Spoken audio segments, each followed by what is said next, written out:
कराची शहर में ट्रैफिक हादसा थमने का नाम नहीं ले रहे हैं। ट्रैफिक हादसा की रोकथाम के लिए जमात इस्लामी की जानिब से नुमाइश चौरंगी पर एहतजाजी मुजाहरे में कारकुनान की बड़ी तादाद शरीक। हमारे नुमाइंदे साद गुजर इस वक्त अमीर जमात इस्लामी कराची मुनम जफर के हमरा मौजूद हैं, उनसे बात करेंगे। साद, क्या कहना है उनका?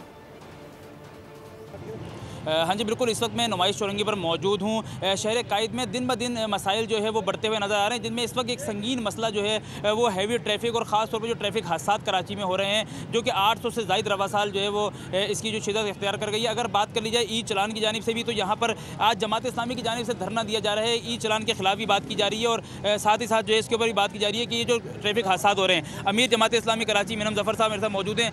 सर, ये बताइएगा आज के धरने का जो मेन मकसद है वो क्या है?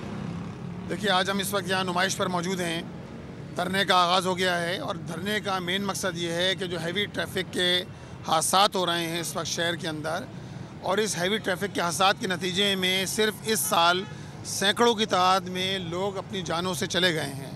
अब कितनी वर्स्ट सिचुएशन है कि आज ये शहर कराची के जहाँ 800 से ज़ायद लोग सिर्फ इस हैवी ट्रैफिक के हादसात का निशाना बने हैं। इंसानी जानों का ज़िया हो रहा है, लेकिन हुकूमत के कानों पर जूं नहीं रेंग रही। हुकूमत जो है वो ई चलान के नाम पर लूट मार का एक धंधा बनाया हुआ है।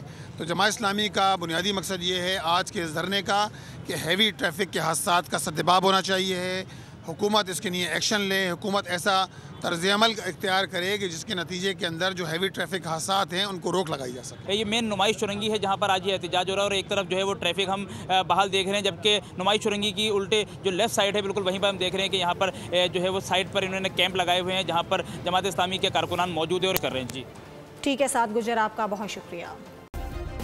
सब्सक्राइब करें और बेल दबाएं ताकि कोई खबर रह न जाए।